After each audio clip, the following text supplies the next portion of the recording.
Em, Comienzo preguntando en esta mañana, ¿a cuántos les gustaría ser bendecidos por Dios? Usted puede decir, no, yo soy bendecido y me considero también bendecido por Dios, porque hoy usted se levantó, nos levantamos, hoy estamos, a pesar algunos hermanos pueden estar en alguna afección y todo eso, pero tenemos nuestros miembros, podemos levantarnos, podemos decir gracias a Dios, podemos ver las cosas, y eso es bendición. Eso es bendición de Dios. No es que no seamos bendecidos plenamente, pero hay muchas otras cosas que podemos también decir, oh, Dios ha sido bueno y sigue siendo bueno, y Dios puede sorprenderme grandemente. Y ¿cree usted, mi segunda pregunta, cree usted que Dios puede bendecirle en 3 meses? Ese amén sonó más poquito. Así es, fíjense ustedes, cuando yo les pregunté, ¿cuántos quieren ser bendecidos por Dios? Todo el mundo dijeron al unísono, amén. Pero ¿cuántos de los que estamos aquí puede decir conmigo amén si yo le digo eso? Si le pregunto eso, ¿cree usted que Dios le puede bendecir a usted o nos puede bendecir en 3 meses? ¿Seguros? Perdónenme la pregunta que voy a hacer ahora. Pero entonces, ¿por qué no ha sucedido hasta ahora? ¿Por qué no ha sucedido hasta ahora?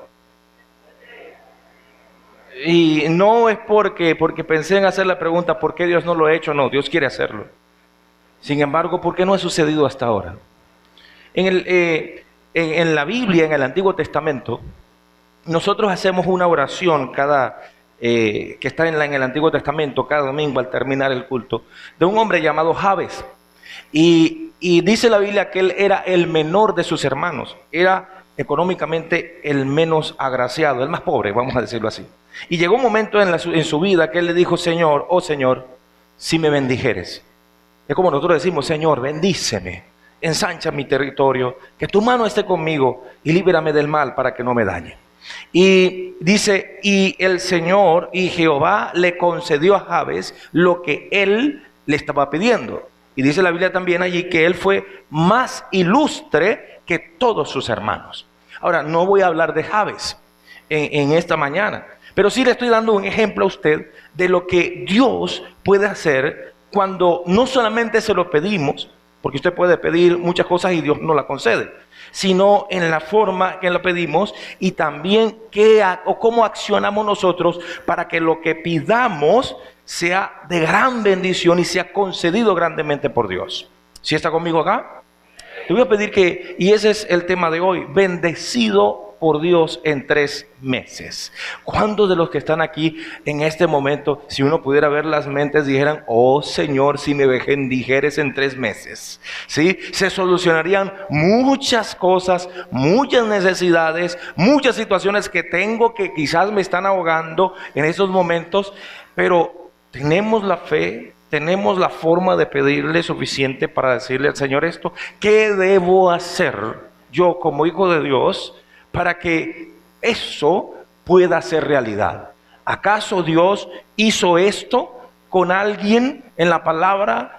Bernabé en el Nuevo Testamento fue un hombre grandemente bendecido por Dios. Si usted puede leer en el libro de los Hechos qué fue lo que hizo, cómo se comportó, cómo vivió Bernabé, usted puede ver también entonces la forma en que podemos nosotros accionar. Pero hoy voy a hablar de otro hombre de Dios que fue grandemente bendecido en todo por Dios. Y lo hizo el Señor en 3 meses. Segunda de Samuel capítulo 6 versículo 10. Segunda de Samuel capítulo 6 versículo 10 dice de la siguiente manera. Voy a hablar el contexto rápido. El arca del pacto de Jehová había sido robada por los filisteos. Y llegó un momento donde Dios entonces ejecutó una acción tremenda de castigo a los filisteos. Hubo gran mortandad porque ellos habían robado el arca del pacto, y voy a explicar lo que es el arca del pacto más adelante, de Dios, que era el símbolo de la presencia de Dios en Israel. ¿Por qué lo habían robado? Porque 2 hombres descendientes de un sacerdote habían llevado desobedeciendo la palabra del Señor, desobedeciendo al Señor, esa arca a un lugar donde había una guerra tremenda de Israel contra los filisteos, y estos dos hombres lamentablemente pues no honraban a Dios. Fue robada el arca, y luego, después de un tiempo que Dios entonces castigó tremendamente a los filisteos soltaron el arca del pacto para que se llevara para Israel. 2 vacas, 2 bueyes, 2 animales lo llevaron en una carreta.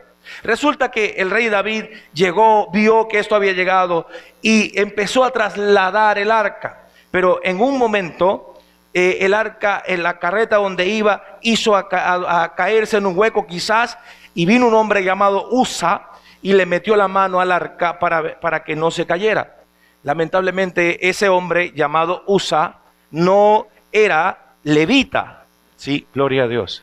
Ese hombre no era levita y pues murió en el acto.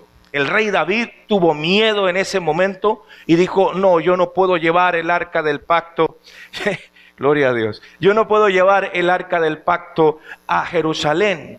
Y entonces destinó un lugar para dejar el arca de la alianza, el arca del pacto, mientras veía cómo se apaciguaba la rabia o la molestia de Jehová. Y allí en el versículo 10 dice: así que David no quiso traer así el arca de Jehová a la ciudad de David, mas la llevó David a casa ¿de quién? ¿De quién? De Obed Edom Geteo. Llevó entonces David el arca del pacto a la casa de Obed Edom. Este hombre llamado Obed Edom, y lo vamos a ver, fue entonces bendecido por Dios en 3 meses. Si usted lee el versículo 11, precisamente entonces dice: y fue así como el arca del Señor permaneció, ¿cuánto tiempo? 3 meses en la casa de Obed Edom de Gad, y el Señor lo bendijo a él y a toda su familia. Dice amén a eso. Dice usted también: ¿será que, Señor, yo puedo ser bendecido en 3 meses? ¿Sí lo cree? ¿Qué era el arca del pacto? Es un cofre sagrado que fue hecho de madera de acacia y recubierta de oro, y simbolizaba la presencia física de la gloria de Dios, de la Shekinah de Dios en el pueblo de Israel. Y servía como un punto de encuentro de la comunión divina. Tanto así que en el lugar donde se colocaba el arca anteriormente no era un templo, sino era el santuario. En ese lugar había un lugar llamado lugar santísimo, y el sacerdote venía y vertía la sangre del sacrificio de un cordero en lo que se llamaba el propiciatorio.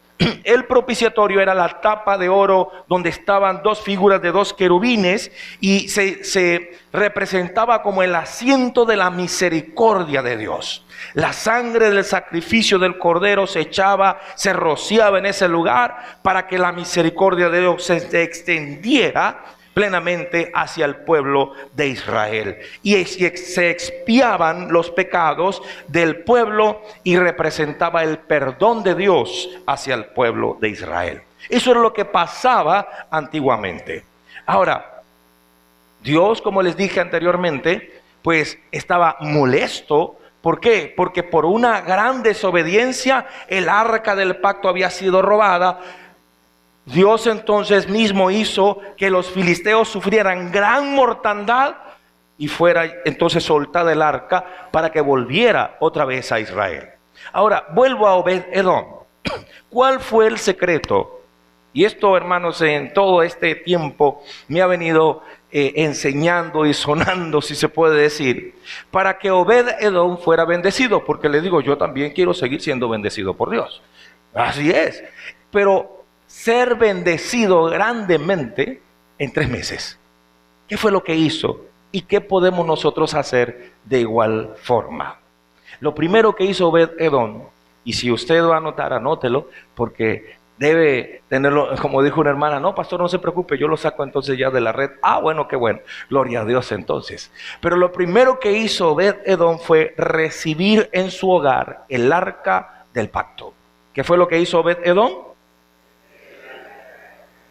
cualquier persona en la situación que se había presentado, creo que no hubiera recibido el arca del pacto. ¿Lo hubiera hecho usted? Imagínese usted estar en ese tiempo y entonces viniera el rey David y le dijera: mira, necesito que el arca de Jehová, el arca de Dios, esté en tu casa. ¿Qué diría usted?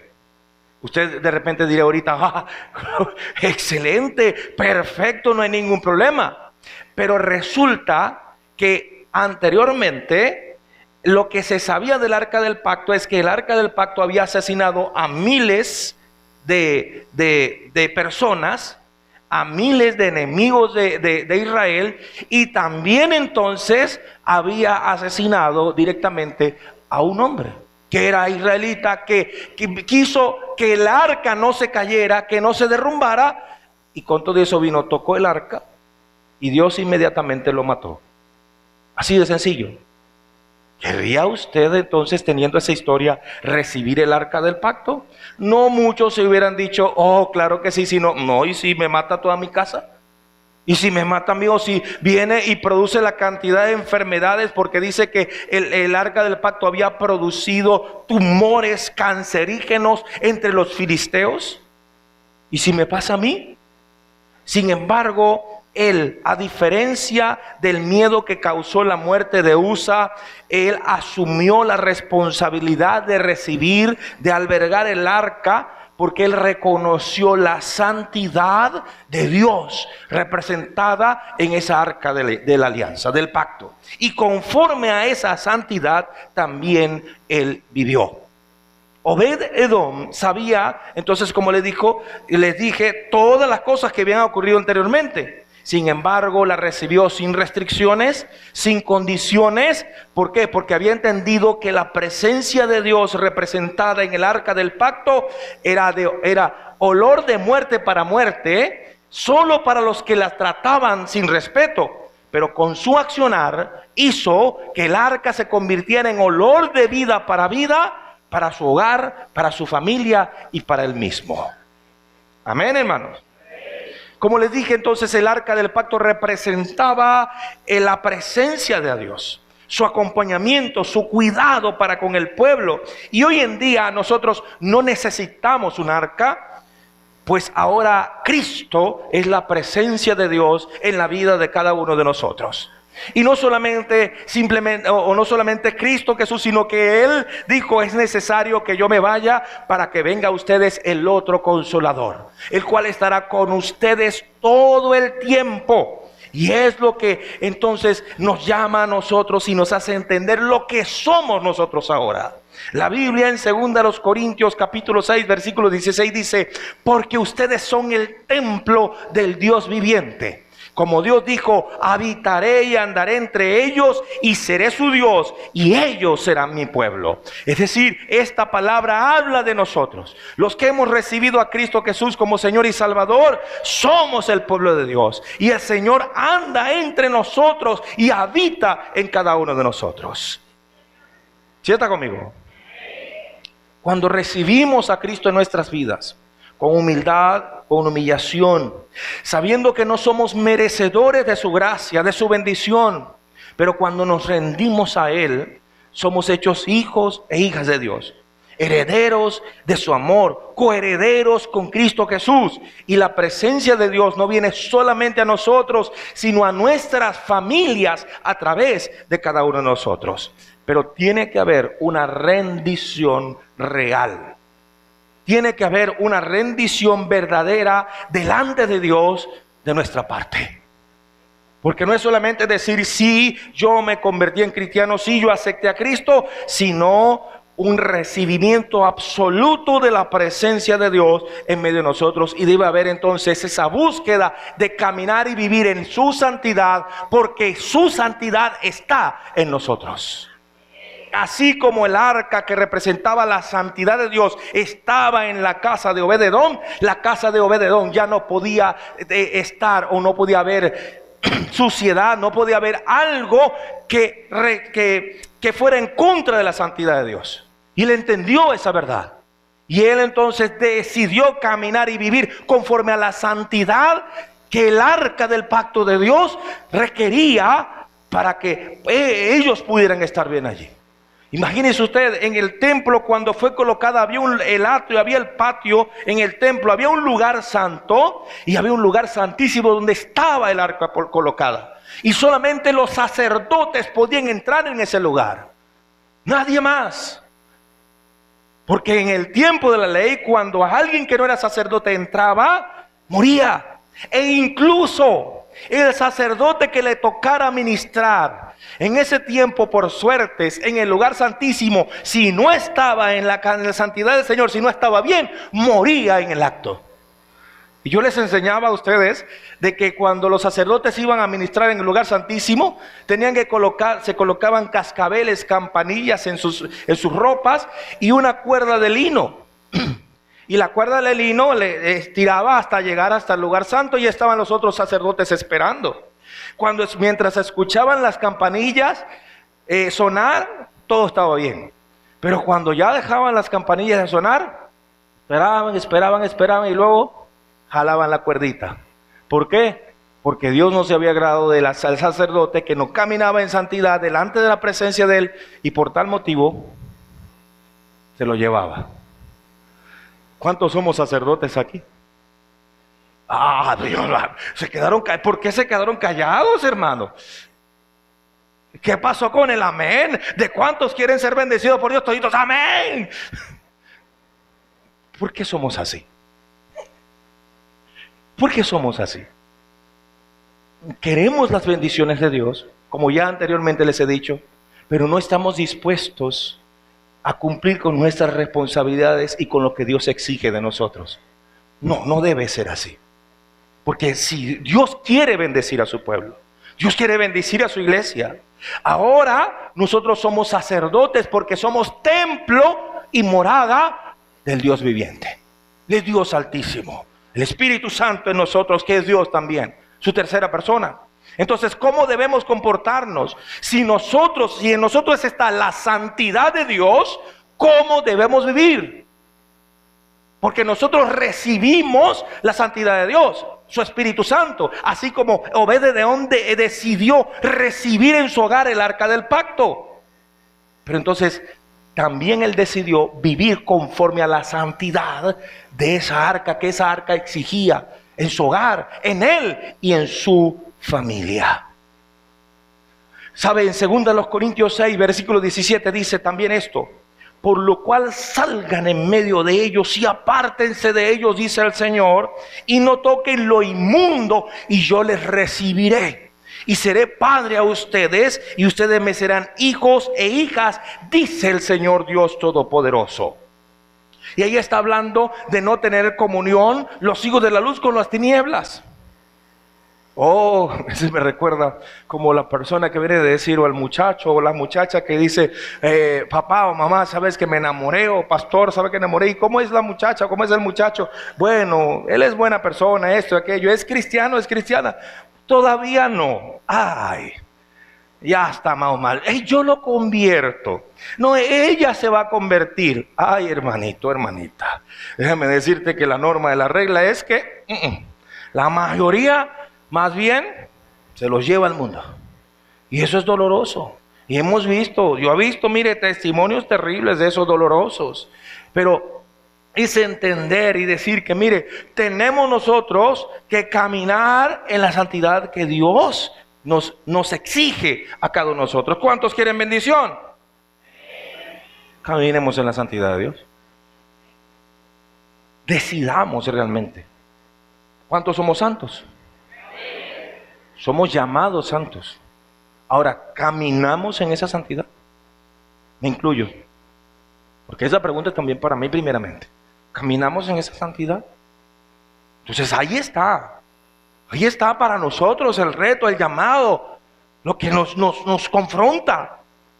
¿Qué pasa entonces? ¿Por qué no puedo caminar bien en el Señor? ¿O qué pasa? ¿Por qué no puedo recibir yo entonces esa santidad o esa bendición que Dios quiere? Vaya a Santiago capítulo 4, versículo 1 en adelante, que dice: ¿de dónde vienen las guerras y los pleitos entre ustedes?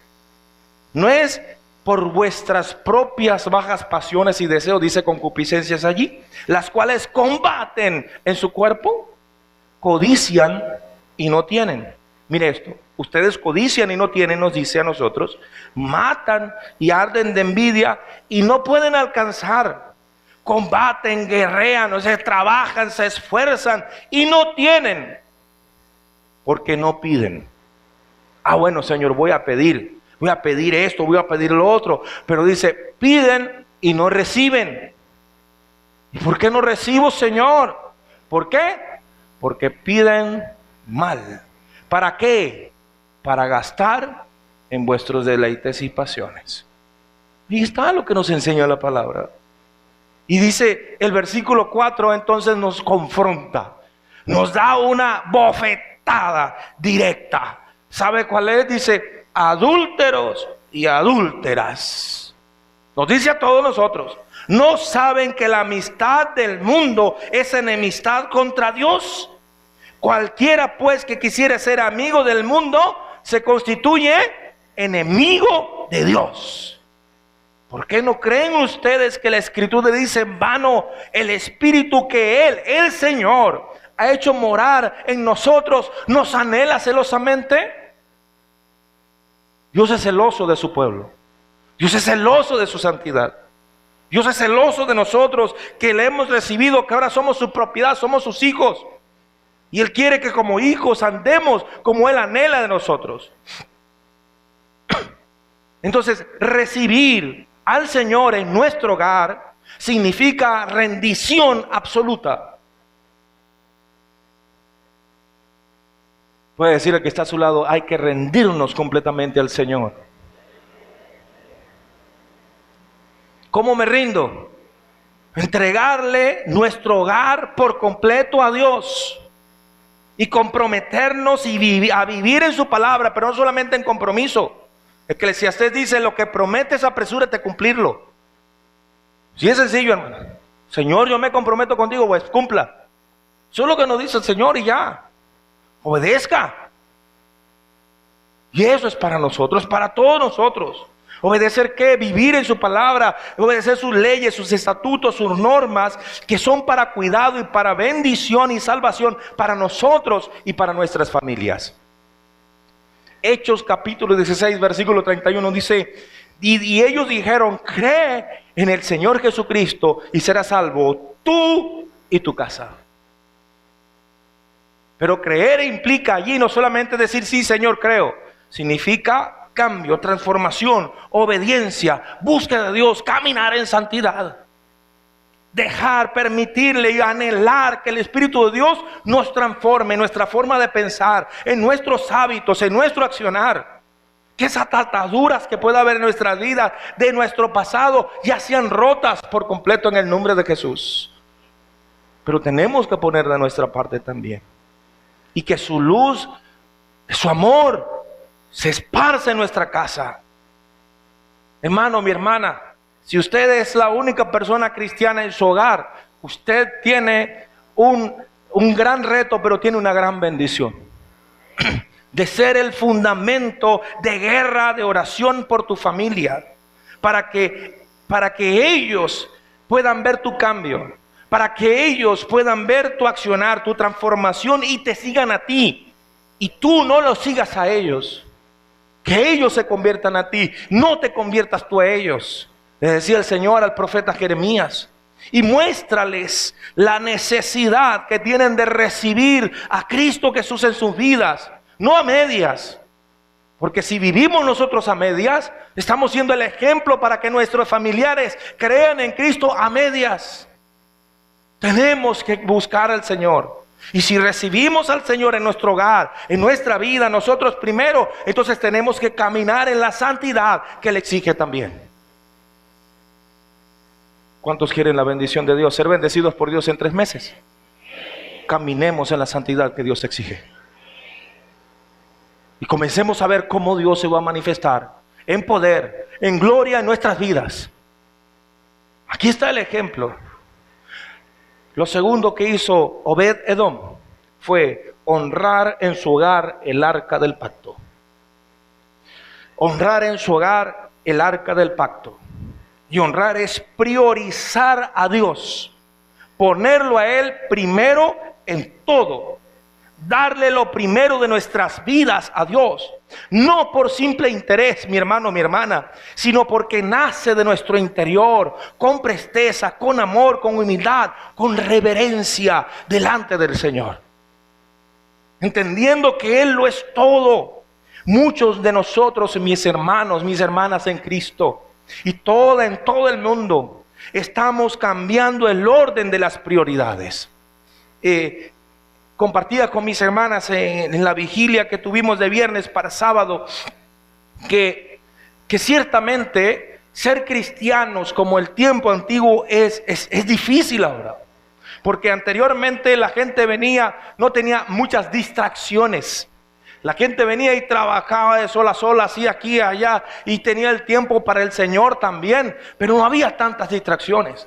Hoy en día hay una cantidad de distracciones en nosotros que nos roban mucho tiempo. Tiempo de familia, tiempo de trabajo, incluso tiempo para Dios. Hermanos, si cambiamos el orden de las prioridades, o quizás nunca hemos tenido las prioridades organizadas, anhelamos bendición, pero seguimos colocando a Dios en tercer, en cuarto, en quinto lugar, o donde menos nos vaya a molestar. Sí, Señor, yo te recibí, pero hasta ahí, ¿ok?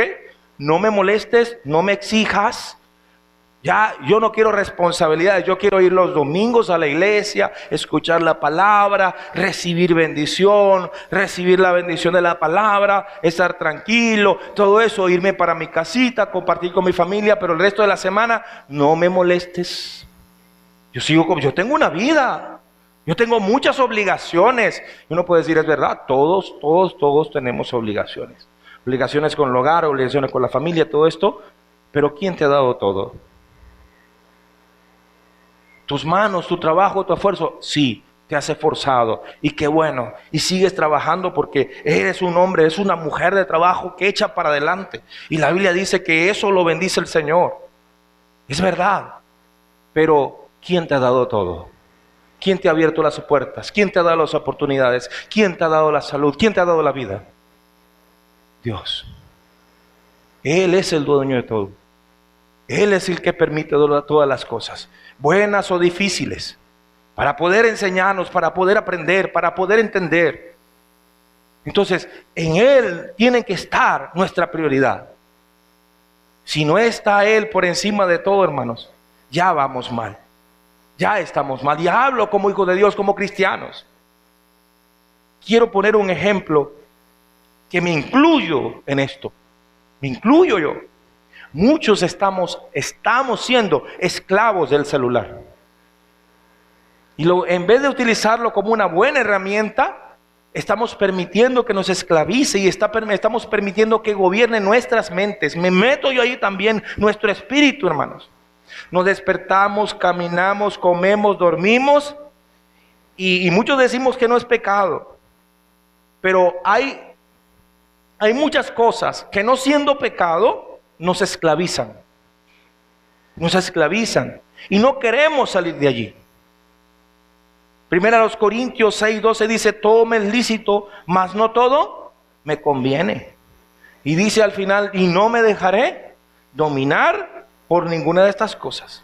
Ahora la pregunta no es si es pecado o no, sino quién domina en nosotros.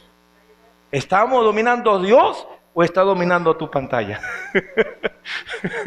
Y estoy tomando esto como un ejemplo, hermano. Y les digo esto porque es una realidad de este tiempo. Para nosotros, cuando lo primero del día, cuando tú te levantas, cuando yo me levanto, no es Dios en tu vida y la de tu familia, algo ya está fuera de orden. Pues lo primero que piensas, lo primero que buscas, revela lo que gobierna tu corazón. Cuando usted se levanta, lo primero que usted piensa, lo primero que usted busca, revela lo que gobierna su corazón. ¿Qué hacía el Señor Jesús, hermano? Se levantaba de madrugada a buscar al Padre. Y algunos dirán, pero es que en el tiempo de Jesús no había celular. ¿Y para qué Jesús iba a necesitar celular siendo Dios? Sí, es sencillo, hermano. Pero es lo primero, buscaba al Señor, al Padre, mientras que nosotros en esta generación, muchos lo primero que hacen es buscar una notificación, un mensaje, la red, una comparación, entretenimiento, distracción, y nuestra alma cargada de todas esas cosas, nuestra mente cargada de todo eso, se desalinea de la relación con Dios, donde deberíamos estar alineados. Y yo decía hace unas semanas que la conectividad con Dios, en vez de estar en 5G, entonces está en 1 o 2G en nosotros. Sí, hermanos, esto está pasando. Hermanos, les digo esto porque yo también me pasa. Lo que usted mira constantemente es lo que está discipulando su mente. Cuando la Biblia me dice que vayan y hagan discípulos y enséñenle todas estas cosas, discípulos, es decir, enseñándoles estas cosas, no es por simplemente decirlo, sino que nuestra mente como hijos de Dios, como nuevas criaturas, necesita estar llena, cargada de Dios para poder estar alineados con Dios. El viernes estuvimos hablando de eso. Y pronto vamos a enseñar y a preparar y colgar el mensaje para los que no estuvieron en la red también, porque es una buena herramienta. No es que estoy diciendo como Gigi Ávila, que decía antes que la televisión era el instrumento del diablo y terminó teniendo una televisora. No, sí, sino que no debemos dejarnos dominar por aquello que pueda esclavizar nuestra mente. ¿Sabe que el celular nos predica todos los días? ¿Sí o no? Ya va. Le voy a dar 5 segundos para que recalibre lo que le estoy diciendo. El celular nos predica todos los días. Lo que tú ves es lo que llenas tu mente. Y estás ahí. Entonces, todos los días, si tú vienes y buscas cosas que edifican, te estás edificando. Pero si tú empiezas a ver todo tipo de situaciones, eso comienza a llenar tu mente de toda cosa de aquello, y comienzan dudas en tu mente, comienzan situaciones, comienzan deseos, ideas alejadas de Dios, mentalidad que te aleja de Dios, y endurece tu corazón contra el Señor. Y luego vienen unos hermanos y dicen, pero yo no sé por qué, pero ya no tengo hambre del Señor, no tengo hambre de buscar a Dios, porque hemos llenado nuestra mente de basura. Muchos cristianos somos adictos a esto y no lo aceptamos. Si usted no puede dejar algo que usted sabe que te está alejando de Dios, eso ya es amo de tu mente y de tu corazón.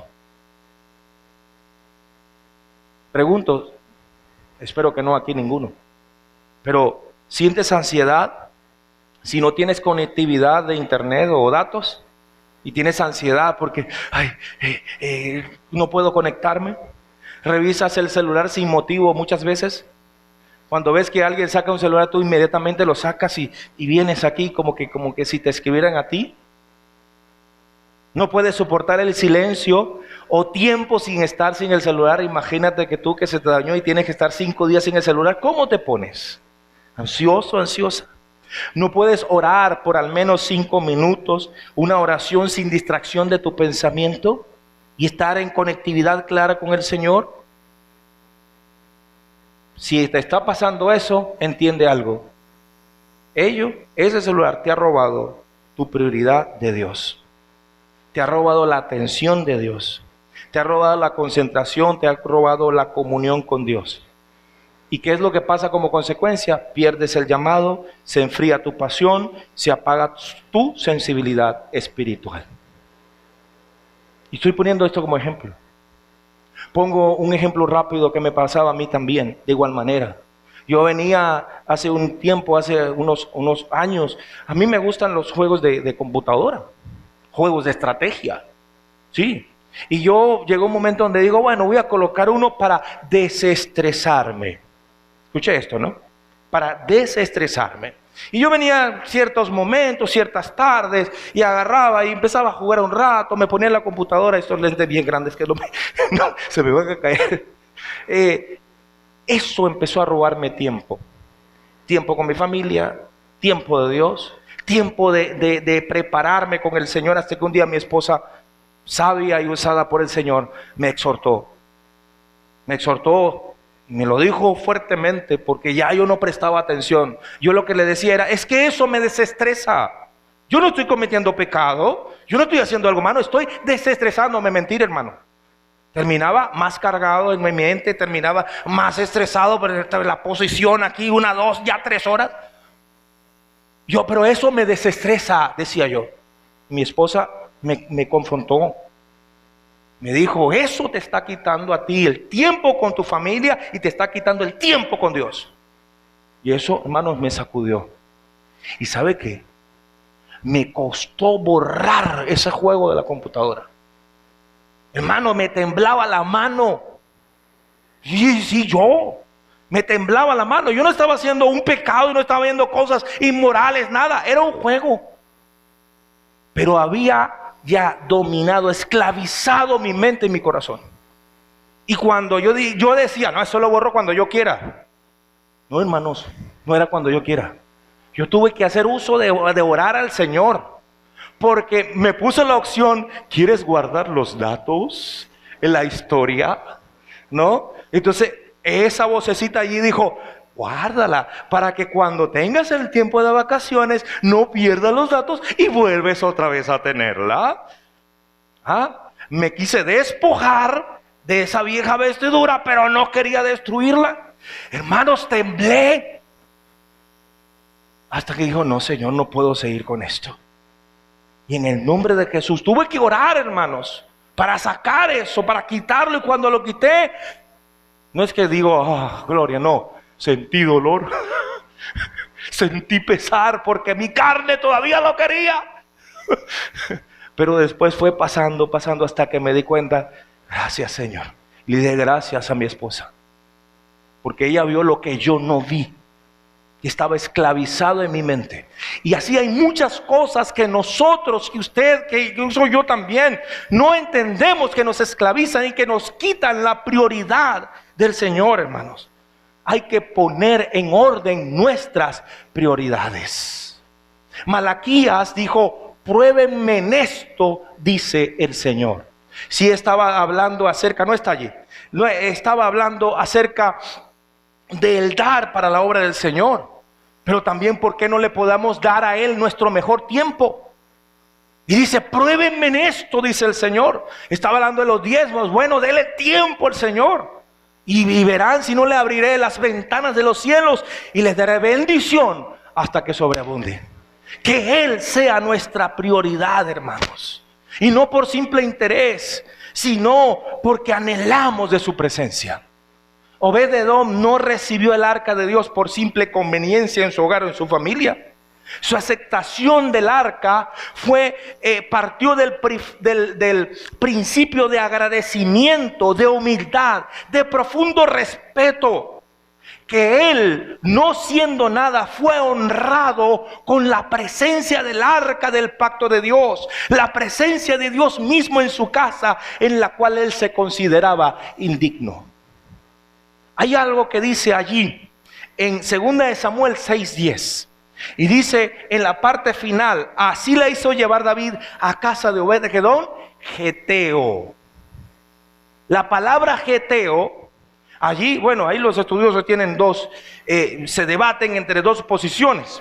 En que Obed-edom era un extranjero, era un filisteo, porque era de Gad, la provincia de los filisteos. Él vivía en una provincia, una ciudad filistea. No era una ciudad de Israel. Y algunos dicen que Obed-edom era filisteo, y con todo eso Dios se plació en poner su arca, su presencia, en la casa de un filisteo. Hermanos, eso nos enseña a nosotros que aún nosotros no siendo merecedores de la presencia de Dios, de la gracia de Dios, Dios se complace en que todo aquel que le abre la puerta de su corazón, Él entra en su corazón y hace su habitación en cada uno de nosotros. Amén. Le da un aplauso de alabanza a Dios. Dele la gloria a Dios.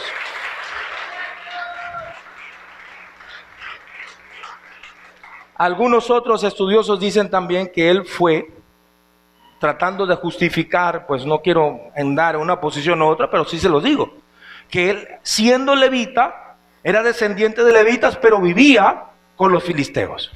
Con todo eso estaba entonces como apartado, no sé, pero la presencia de Dios vino a él, la gracia de Dios vino a él. Entonces, aunque la Biblia sugiere entonces que su origen fuera filisteo, Obed-edom accionó, porque lo que importa es su accionar. Accionó en sumisión, en amor, en obediencia y en anhelo de la presencia de Jehová en su vida, en su familia, de tal forma que siguió el arca del pacto y él se convirtió incluso en uno de sus guardianes, en uno de sus adoradores. Porque luego de 3 meses, el rey David supo que Dios había bendecido a Obed-edom. Yo no sé si David viene y pensó, si se muere, bueno, todavía sigue bravo el Señor. Si lo bendice, bueno, chévere, listo, es la prueba de que el Señor ya apaciguó su furor. Yo no puedo decir eso. Pero lo que sí supo David es que Obed-edom fue bendecido y dijo, si él fue bendecido, entonces Dios ya se apaciguó todo, vamos a llevar el arca otra vez a Jerusalén. ¿Qué pasó allí? Obed-edom se quedó allá solito. Ay, se llevaron el motivo de mi bendición. Y ahora, ¿cómo quedo yo solito? No, hermanos. Él se fue detrás del arca. Él con su familia.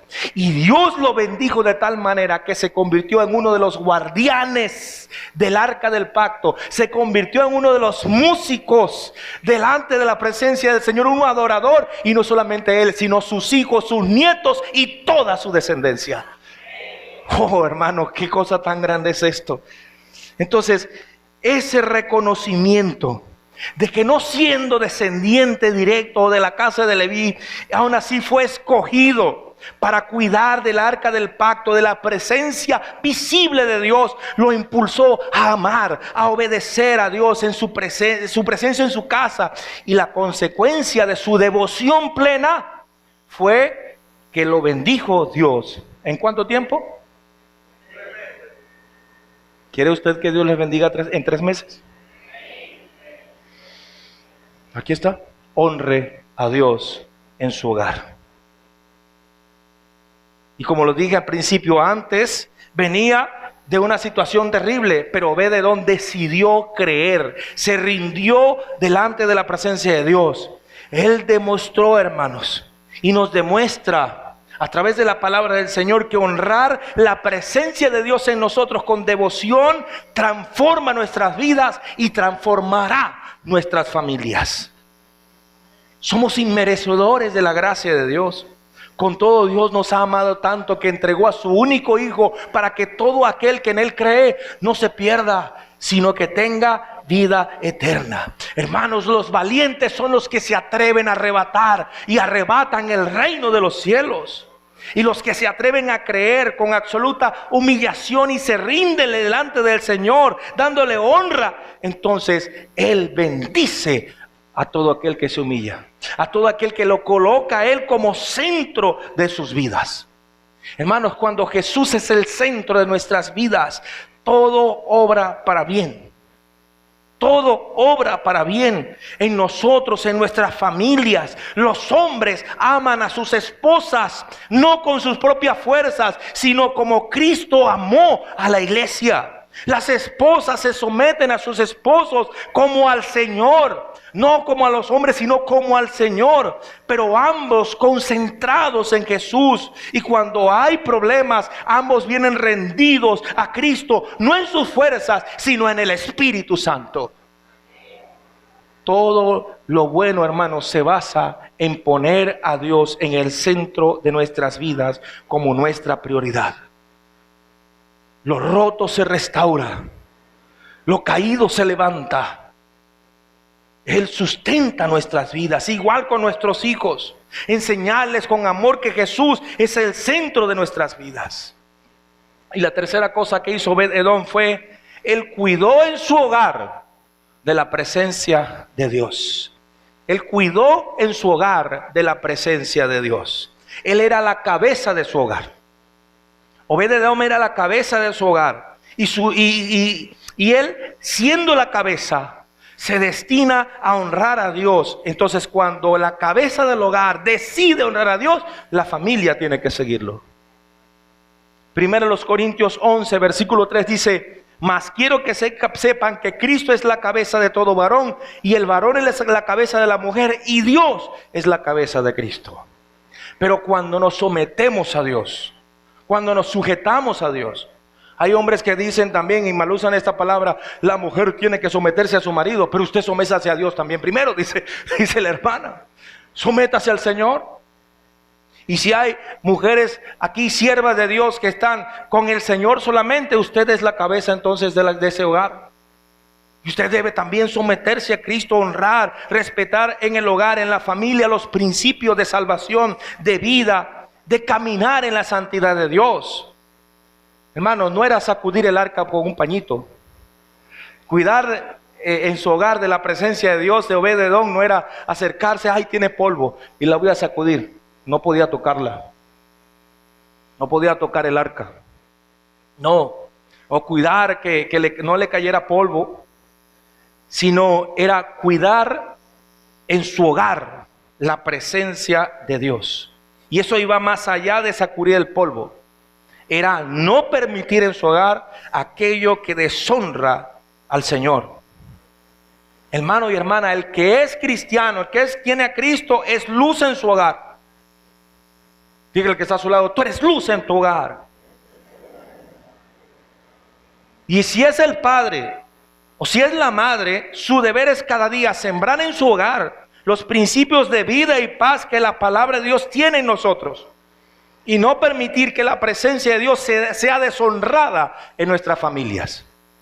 Soy la cabeza de este hogar y las normas son aquí, hermano. Se cumplen, son estas. Así de sencillo.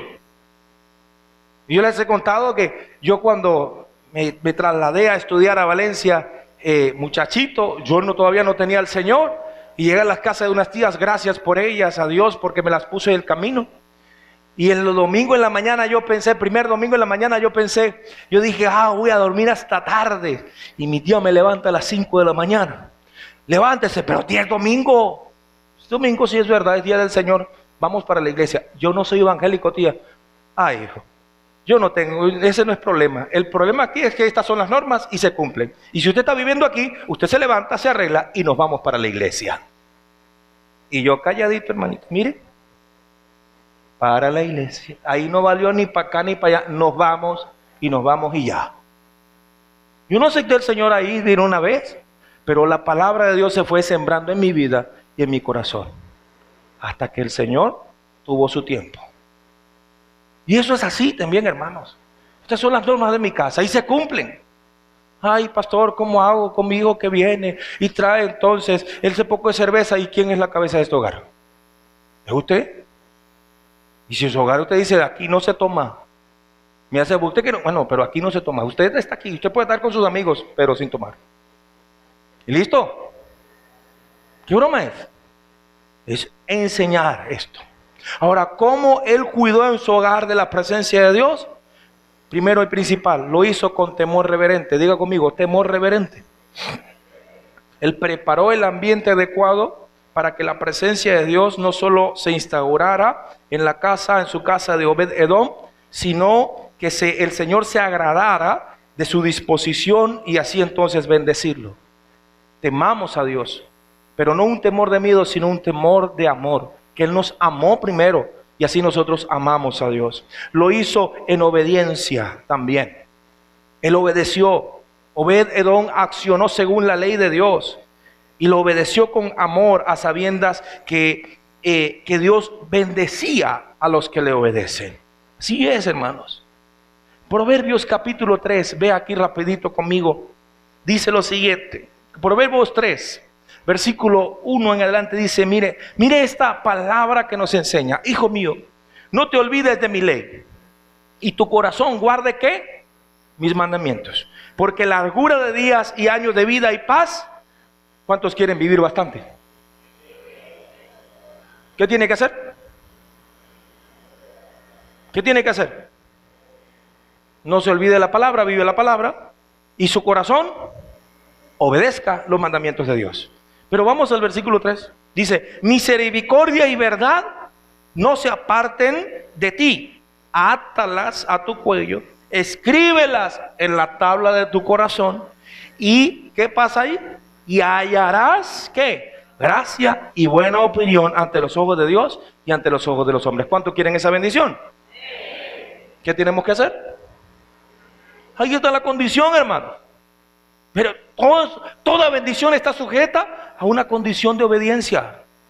Si obedecemos, ahí está la bendición. Dios nos ha amado y el amor de Dios es incondicional, pero sus bendiciones tienen condiciones. Sí es, hermanos. Mire, vamos al 5. Mire, lo dice, fíate de Jehová de todo tu corazón y no te apoyes en tu propia prudencia. Reconócelo en todos tus caminos. ¿Y qué pasa? ¿Cuál es la consecuencia? Y Él enderezará tus veredas. ¿Cuántos quieren andar derechitos con el Señor? Ahí está la condición. Para todos nosotros. Vamos al 7. Mire lo que dice el 7.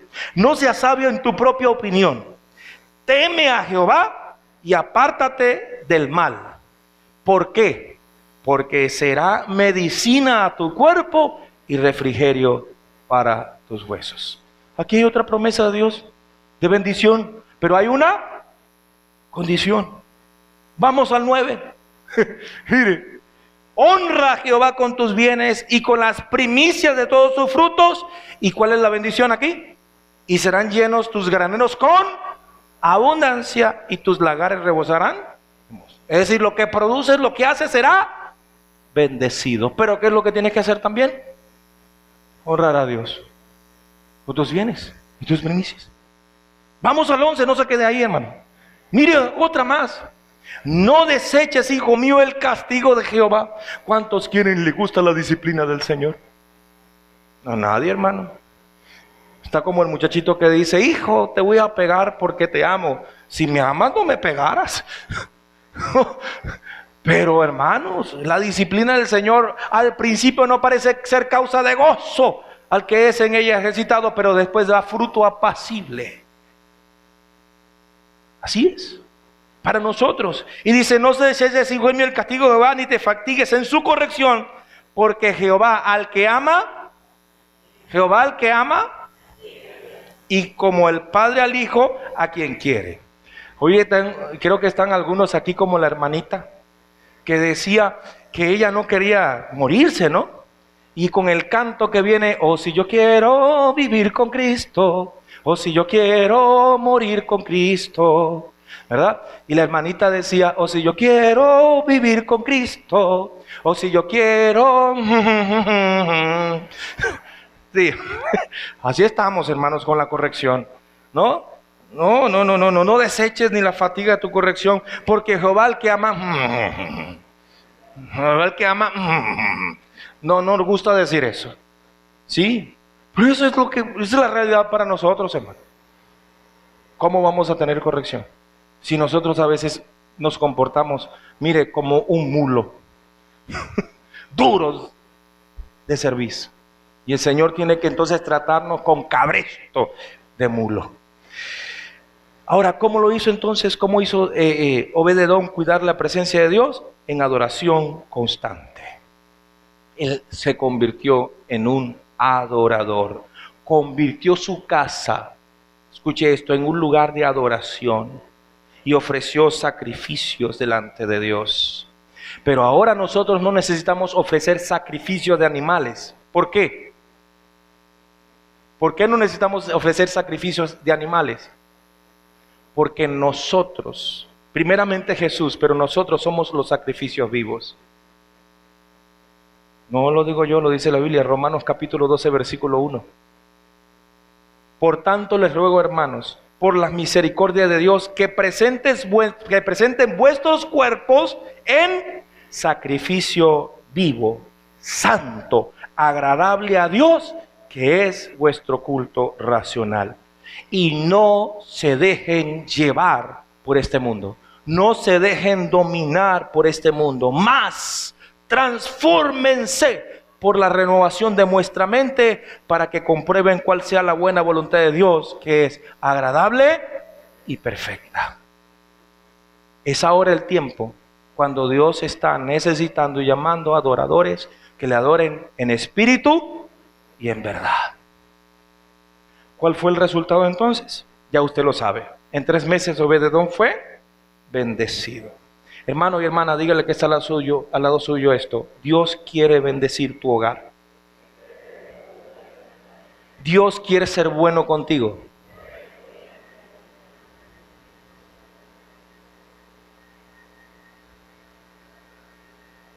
Pero para hacerlo, debemos accionar como Obed-Edom. Así es. Mire 1 Crónicas 15:12. Lo que le dije anteriormente. Él no se quedó en su casita solamente cuando fue llevada el arca a Jerusalén. Mire esto. Y Matatías, Elifeleú, Mignaís. ¿Y dice quién? ¿Dice quién? Obed-Edom, Jehiel y Asasías cantaban con arpas en la octava sobresaliendo. ¿Se convirtió en qué? En un músico, un adorador a Dios. Y el versículo 24, de 1 de Crónicas, usted ve los nombres: Sebanía, Josafat, Natanael, Amasaí, Zacarías, Benaía y Eliezer, sacerdotes, tocaban las trompetas delante del arca de Dios. Y dice aquí, Obed-Edom y Jehaías eran también porteros, guardianes del arca. Su dedicación y su amor, su reverencia, su adoración, como les dije, fue llevada a sus hijos. 1 de Crónicas capítulo 26, versículo 8. Dice: todos estos de los hijos de Obed-Edom, ellos con sus hijos y sus hermanos, hombres robustos y fuertes para el ministerio, 62 de Obed-Edom. Mire cómo bendijo Dios. Y mire, hermano, wow, que él dice robustos y fuertes para el ministerio, poderosos en el servicio a Dios. Por Obed-Edom abrir las puertas de su hogar a la presencia de Dios. ¿Cuántos de los que nos visitan están dispuestos a abrir su hogar, su vida, y de los que nos escuchan a la presencia del Señor? Y estoy terminando acá.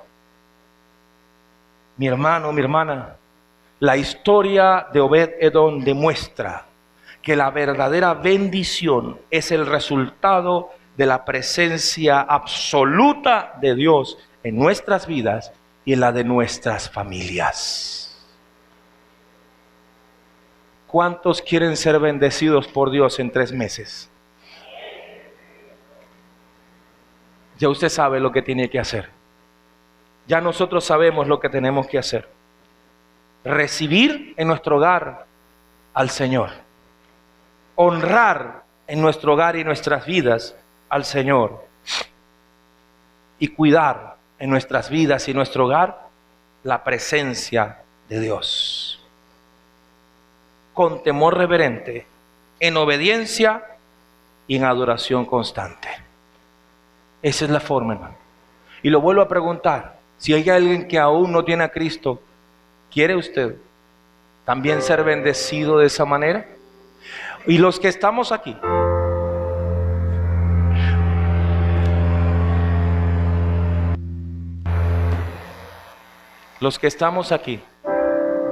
de igual manera, porque al principio de la palabra, póngase de pie un momento. Al principio de la palabra, cuando pregunté ¿cuántos creen que Dios le puede bendecir en 3 meses? Muy poquitos dijeron amén. Hoy la Biblia nos demuestra que sí se puede. Pero ahí están las condiciones para nosotros. Joven, adulto, niño, niña, que comprenda este principio o estos principios para nosotros, para la bendición de Dios. ¿Están dispuestos? Yo estoy dispuesto. Y les digo, hermanos, que estoy en una etapa de mi vida que no solamente es escudriñar las escrituras, espero que nunca lo haya sido en estos 15 años, de escudriñar las escrituras para ver qué le doy a la iglesia. Estoy en una etapa de mi vida en la cual, Señor, quiero aún más vivir, anhelo aún más vivir lo que me permites predicar. Y en esto también anhelo que yo y mi familia, que yo y mi casa podamos vivir de esta manera para honrar a Dios, porque sé que la consecuencia es la bendición del Señor, no por interés, sino por agradecimiento a mi Señor. Si hay alguien aquí que ha estado entibiado, entibiada, que ha estado dolido, dolida, es el tiempo ahora de rendirnos al Señor, de colocar esas cargas a Dios y decirle: Señor, aquí estoy, me rindo delante de ti, abro mi corazón aquí, límpiame, purifícame, sáname, sana mis heridas, ayúdame a perdonar, ayúdame a dar perdón y susténtame en ti. Levante su mano al Señor, no a mí, al Señor, en actitud de alabanza y adoración, en actitud de rendición al Señor, a Dios, y dígale allí: Señor, me rindo delante de ti, mi casa, mi hogar, mi vida, mi familia, mi esposo, mi esposa, mis hijos, mis nietos, mis sobrinos, mis hermanos, mis hermanas. Señor, en tus manos las coloco. Los bienes que tú me has permitido, en tus manos les coloco. Señor, anhelo servirte, anhelo honrarte. Quiero con todo mi corazón, porque sé que tú bendecirás aún más mi hogar, bendecirás aún más mi familia. Ayúdame a caminar en la santidad, en la reverencia, en el temor y en el amor a ti. Transfórmame con tu Espíritu Santo, que tu palabra sea mi prioridad en mi vida. Ayúdame a alimentarme de tu palabra. Ministra en mi vida, ministra en la vida de mi familia, y hazme cada día esa luz para mi familia, para los que no te conocen. Señor, yo pueda hacer luz y ellos puedan ver, Señor, el cambio en mí, para que ellos vengan a ti también. Ellos tomarán sus decisiones, pero mi decisión hoy es honrarte, es amarte y es entregarte absolutamente toda mi vida, sin restricciones. Glorifícate en mí, Señor. Glorifícate en tu iglesia y glorifícate en cada persona que hoy también escucha tu palabra. Señor, pasa tu mano de sanidad en el nombre de Jesús. Reprende toda enfermedad, toda acción del enemigo, toda atadura del mal, toda cadena, Señor, sea rota ahora en el nombre de Jesús, y sea liberación en la vida, en mi hogar, en mi vida, en mi familia y en la de mis hermanos, en el nombre de Jesús. Toda atadura espiritual ahora se rompe en el nombre de Jesús, por el poder de Dios, por el poder de su palabra, por el poder del Espíritu de Dios. Que la sangre de Cristo ahora cubra más cada hogar y cada familia, y toda enfermedad que pueda estar afectando el cuerpo de mi hermano, de mi hermana, ahora es reprendida, atada y echada fuera de su cuerpo. Y la sanidad tuya en espíritu, en mente, en alma y en corazón y en cuerpo sea en el nombre de Jesús sobre mi hermano, sobre mi hermana.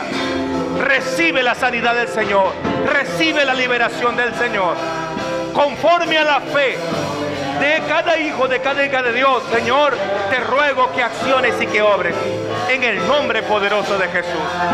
Gracias, Señor. Gracias, Señor. Gracias, Señor. Aleluya, aleluya, aleluya, aleluya.